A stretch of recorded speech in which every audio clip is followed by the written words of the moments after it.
Bienvenidos, mi nombre es Motion Rajontur, el cuentacuentos, el rescatacuentos, y es momento de una nueva historia.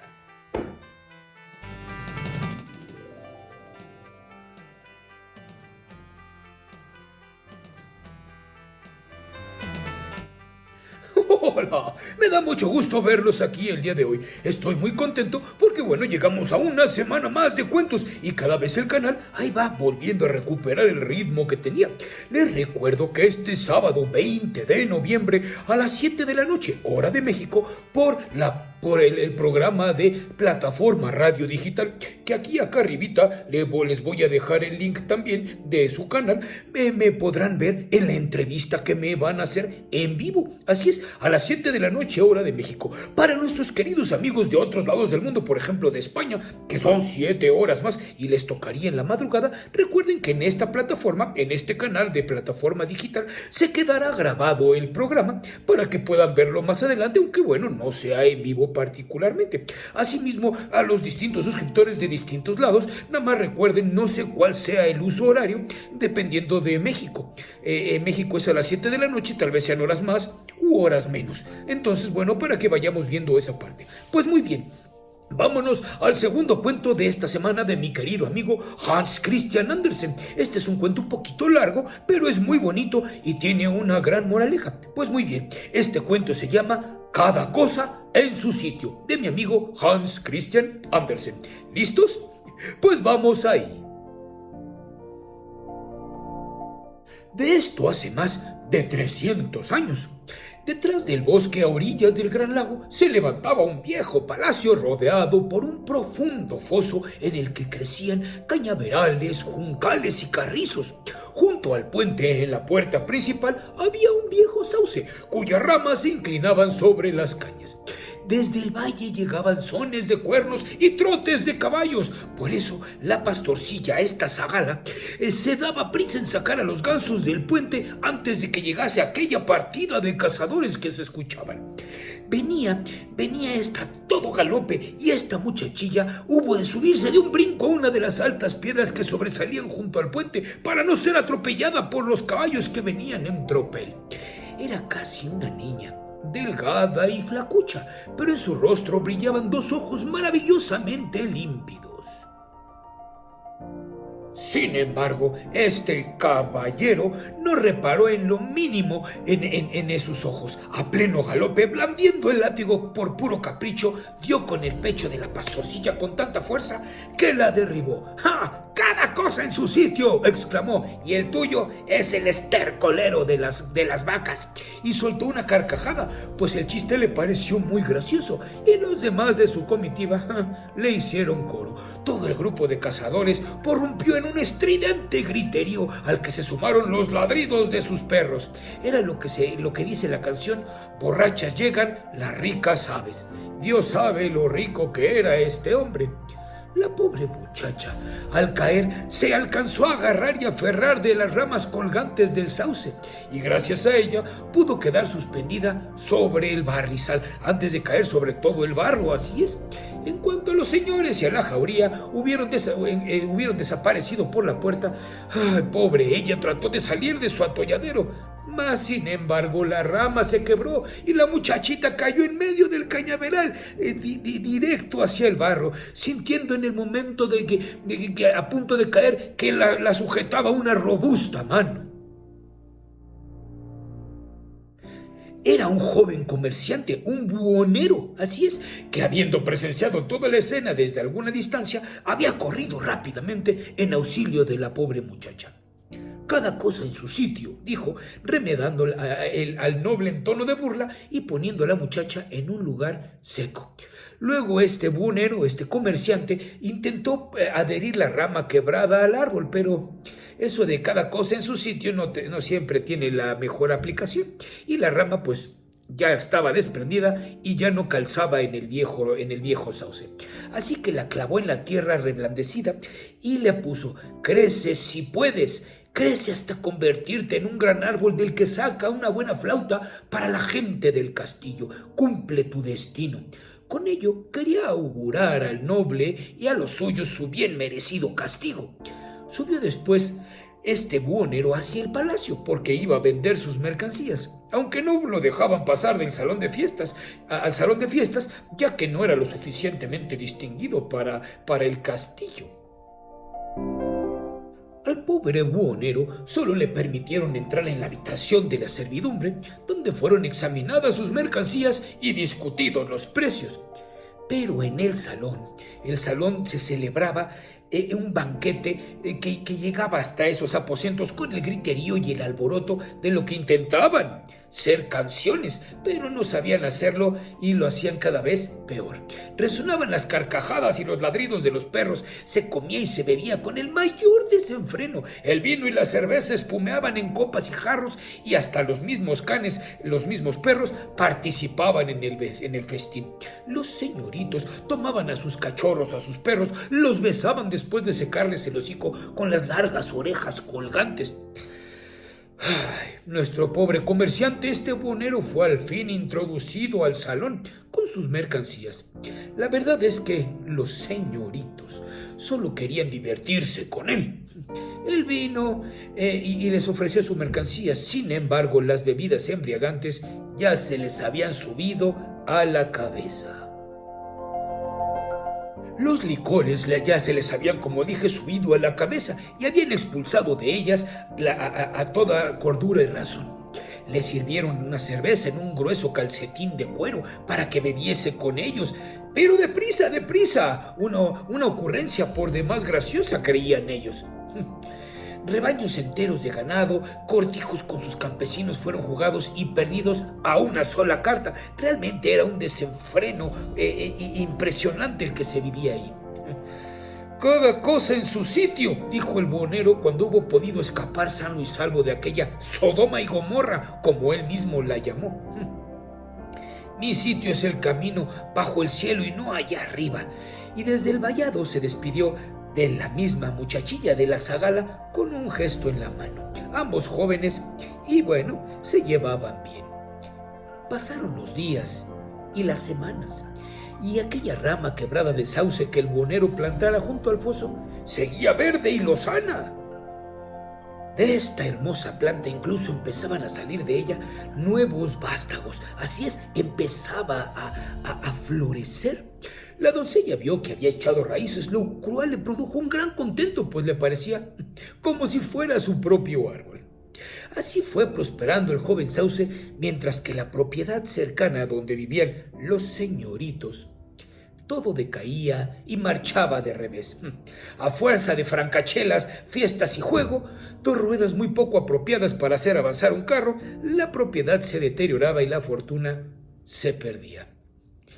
No habían transcurrido aún ni 6 años cuando el noble hubo de abandonar su propiedad, convertido básicamente en un pordiosero, sin más saber que un saco y un bastón.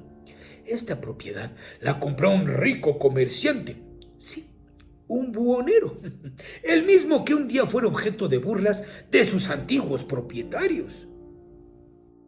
Aquel buhonero recordaba cómo lo trataron de humillar sirviéndole cerveza en un sucio calcetín. Pero la honradez y la laboriosidad llamaban a los vientos favorables, y ahora este comerciante era dueño de la noble mansión. Desde aquel momento que quedaron desterrados de ahí los naipes, las cartas, los juegos de azar y todo tipo de cosas que no eran propias de ese lugar. Mala cosa, decía el dueño. Viene esto seguramente del diablo. Después de que hubo leído la Biblia, seguramente quiso fabricar una caricatura de ella e dio los juegos de azar. Así es. Bueno, el nuevo señor de este lugar contrajo matrimonio. ¿Con quién? Tú me preguntarás. Pues con la zagala. Así es, con aquella pastorcilla que se había conservado ella honesta, casta, piadosa y buena. Y en sus nuevos vestidos parecía tan pulcra y distinguida, como si hubiera nacido en noble cuna. ¿Cómo ocurrió tal cosa? Bueno, para nuestros tiempos tan ajetreados sería esta una historia demasiado larga, pero el caso es que sucedió. Y ahora viene lo más importante. En la antigua propiedad todo marchaba a las mil maravillas. La madre cuidaba del gobierno doméstico y el padre de las faenas agrícolas. Llovían sobre ellos las bendiciones, ya que era una familia dedicada a Dios y a su trabajo. La prosperidad llama a la prosperidad. La vieja casa señorial fue reparada y embellecida. Se limpiaron los fosos, se plantaron en ellos árboles frutales. La casa era cómoda, acogedora y el suelo brillante y limpísimo. En las veladas de invierno el ama y sus criados hilaban lana y lino en el gran salón, y los domingos se leía la Biblia en alta voz, encargándose de ello el consejero comercial, pues a esta dignidad había sido elevado el exbuhonero en los últimos años de su vida. Era todo un comerciante, era todo un consejero en ese sentido. Crecían sus hijos, pues habían venido hijos, y todos recibían buena instrucción, aunque no todos eran inteligentes en el mismo grado, como suele suceder en la mayoría de las familias. La hermosa ramita de sauce se había convertido en un árbol exuberante y crecía en plena libertad sin ser podado. «Es nuestro árbol familiar», decía el anciano matrimonio, y no se cansaban de recomendar a sus hijos, incluso a los más ligeros de cascos, que lo honrasen y respetasen siempre. Y ahora, dejemos transcurrir un poco el tiempo. Pasaron 100 años. Estamos en unos tiempos no tan presentes, pero no tan pasados. El lago se perdió y se había transformado en una ciénaga en un cenegal. De la antigua mansión nobiliaria apenas quedaban vestigios. Una larga charca con unas ruinas de piedra en uno de sus bordes era cuanto subsistía del profundo foso, en el que se había levantado un espléndido árbol centenario de ramas colgantes. El árbol familiar, así es, ahí seguía, mostrando lo hermoso que puede ser un sauce cuando se lo deja crecer en plena libertad. Cierto que tenía hendido el tronco desde la raíz hasta la copa y que la tempestad lo había torcido un poco, pero vivía, y de todas sus grietas y desgarraduras en las que el viento y la intemperie había depositado tierra fecunda, brotaban flores y hierbas, principalmente en lo alto. Ahí donde se separaban las grandes ramas se había formado una especie de jardincito colgante de frambuesas y otras plantas que suministraban alimento a los pajarillos. Hasta un gracioso acerolo había ahí echado raíces y se levantaba esbelto y distinguido en medio del viejo sauce. Se miraba en las aguas negras de repente cada que el viento barría las lentejas acuáticas y las arrinconaba en un ángulo particular de esta charca. Un estrecho sendero pasaba a través de los campos señoriales como un trazo hecho en una superficie sólida. Y en la cima de la colina, lindante con el bosque, en la cual se dominaba un soberbio panorama, se alzaba el nuevo palacio, inmenso y suntuoso, con cristales tan transparentes que habríase dicho que no había ni cristales. La gran escalinata frente a la puerta principal parecía una galería de follaje, un tejido de rosas y plantas de amplias hojas. El césped era tan limpio y verde como si cada mañana y cada tarde alguien se entretuviera en quitar hasta la más fina brizna de hierba seca. En el interior del palacio, valiosos cuadros colgaban de las paredes y había sillas y divanes tapizadas en terciopelo y seda que parecían capaces de moverse con sus propios pies, mesas con tableros de blanco mármol y libros encuadernados en tafilete con cantos de oro. Era gente muy rica la que ahí residía, gente noble, sí, eran varones, así es, les habían dado ese título nobiliario. Reinaba ahí un gran orden, todo estaba en relación con lo demás, cada cosa en su sitio, decían sus dueños, y por eso los cuadros de antaño habían adornado las paredes de la vieja casa y estos ahora colgaban en las habitaciones de servicio. Eran trastos viejos, en particular aquellos dos antiguos retratos, uno de los cuales representaba un hombre de casaca rosa con una enorme peluca y el otro una dama de cabello empolvado y alto peinado que sostenía una rosa en la mano, rodeados uno y otro de una gran guirnalda de ramas de sauce.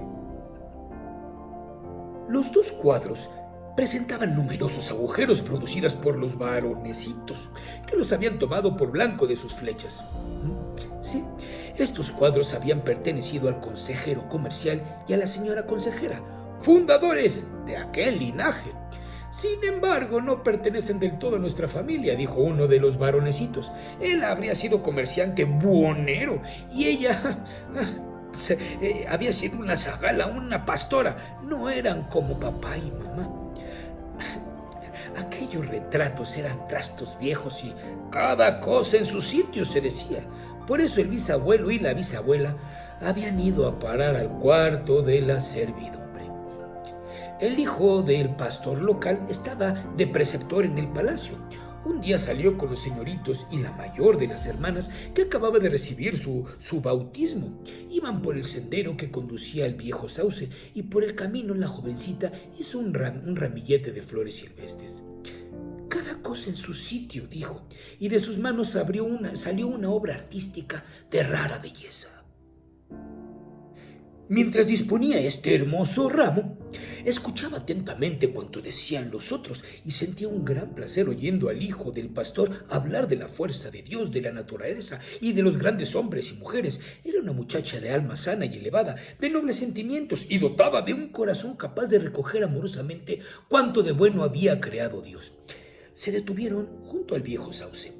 El menor de los niños pidió que le fabricasen una flauta como las que había tenido ya de otros sauces, y el hijo del pastor rompió una ramita del árbol para empezar a hacerla. No, no lo hagas, dijo la joven baronesa, pero ya era tarde. Ay, es nuestro viejo árbol familiar, lo quiero mucho. En casa se burlan de mí por eso, pero a mí me da lo mismo. Además, hay una leyenda de este árbol, y contó cuanto había oído del sauce, del viejo castillo, de la zagala, del buhonero, que se habían conocido en aquel lugar, que habían plantado la rama y se habían sido los fundadores de la noble familia de la baronecita. Mis antepasados no quisieron ser elevados a la nobleza, eran probos e íntegros, dijo, tenían por lema cada cosa en su sitio y temían sentirse fuera de su sitio si se dejaban ennoblecer por dinero.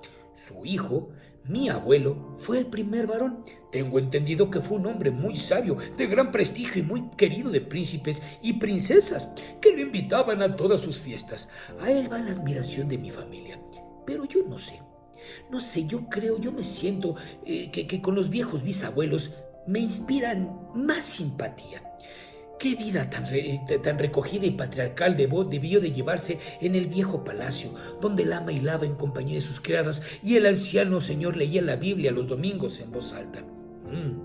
Fueron gente sensata y de gran corazón, asintió el hijo del pastor, y de pronto se encontraron enzarzados en una conversación sobre la nobleza, la burguesía, y casi parecía que el preceptor no formaba parte de esta última clase. Tal era el calor con que encomiaba a la primera.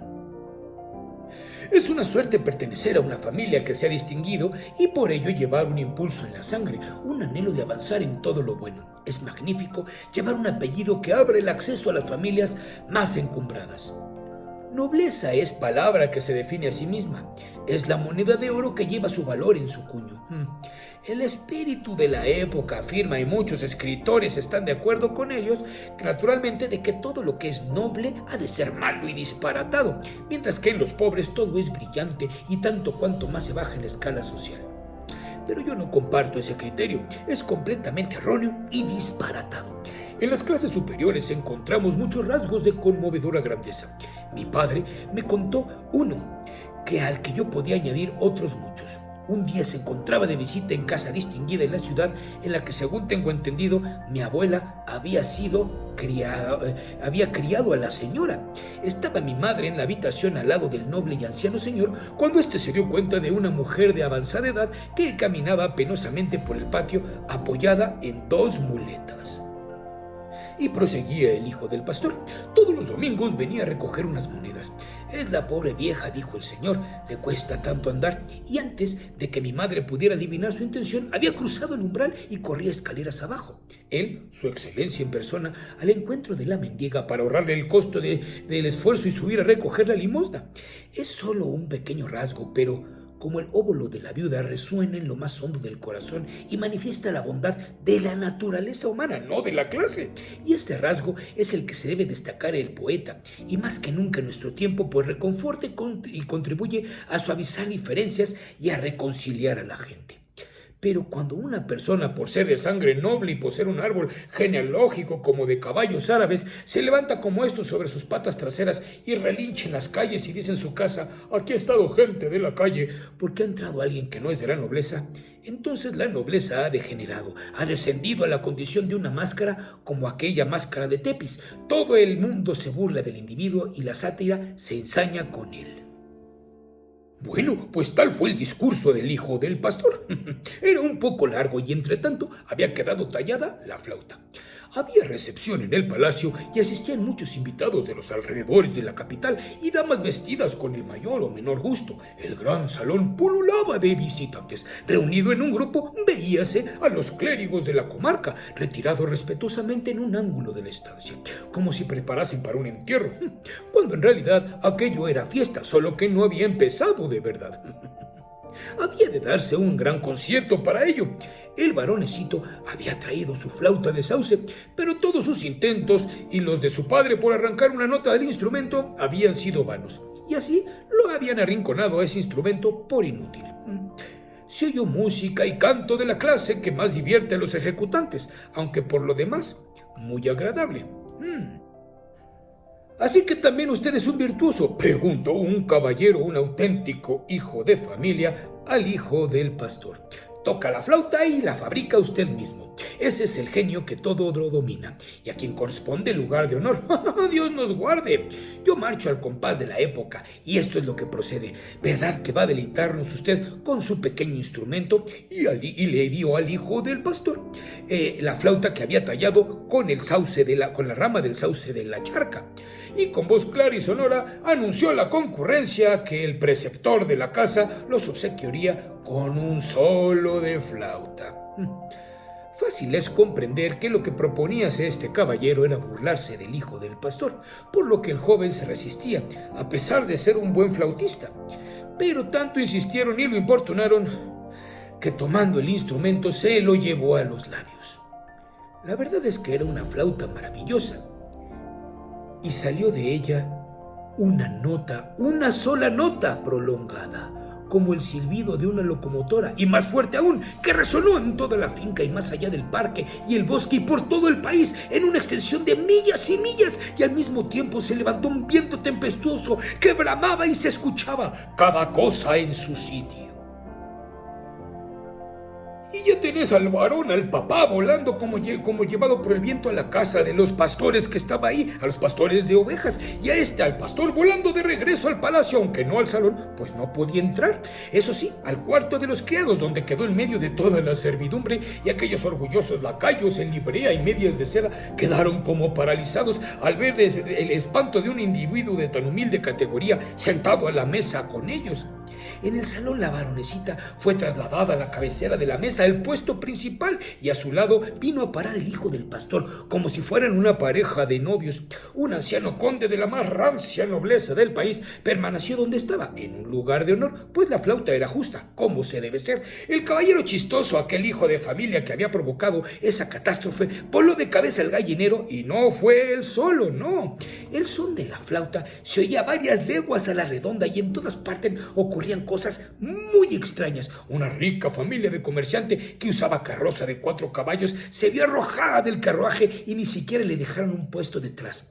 2 campesinos acaudalados que hacían fraude con la gente y en nuestro tiempo habían adquirido muchos bienes, además de sus campos propios, fueron a dar con todos sus huesos al barrizal. Era una flauta peligrosa. Afortunadamente reventó a la primera nota, y qué suerte hubo de ello. Entonces este hijo del clérigo, el hijo del pastor, volvió a ponerle en el bolsillo. Cada cosa en su sitio, se dijo. Al día siguiente, por toda la comarca no se hablaba ya de lo sucedido. De ahí viene la expresión guardarse la flauta. Todo volvió a quedar como antes, excepto los 2 viejos retratos, el del buhonero y el de la pastora, fueron colgados en el gran salón al que habían sido llevados por la ventolera, y como un entendido de cosas de arte afirmara que se tratara realmente de obras maestras, quedaron definitivamente en el puesto de honor. Antes ignoraba su mérito, pues cómo iba a saberse. Pero desde aquel día presidieron estas 2 figuras el salón, con una leyenda enorme abajo que decía: Cada cosa en su sitio. Y ahí lo tienen. Esta historia es larga, pero más larga es la eternidad. Más larga que esta historia.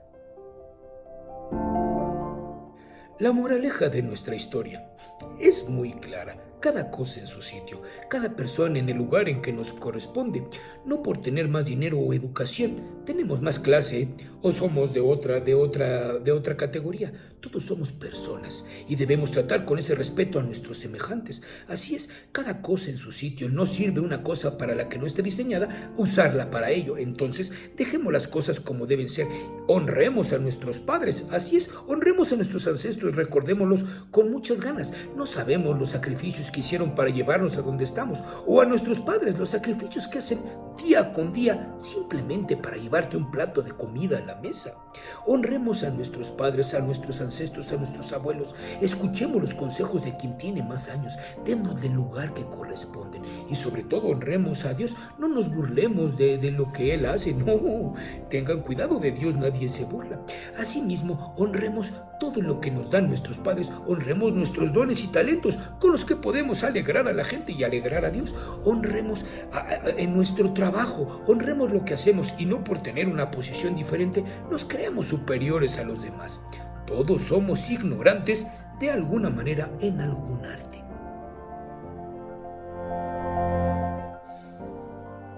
¡Caray! Pero mire nada más la hora que es, si ya está llegando el momento de irme a descansar por esta semana. Bueno, ni tanto.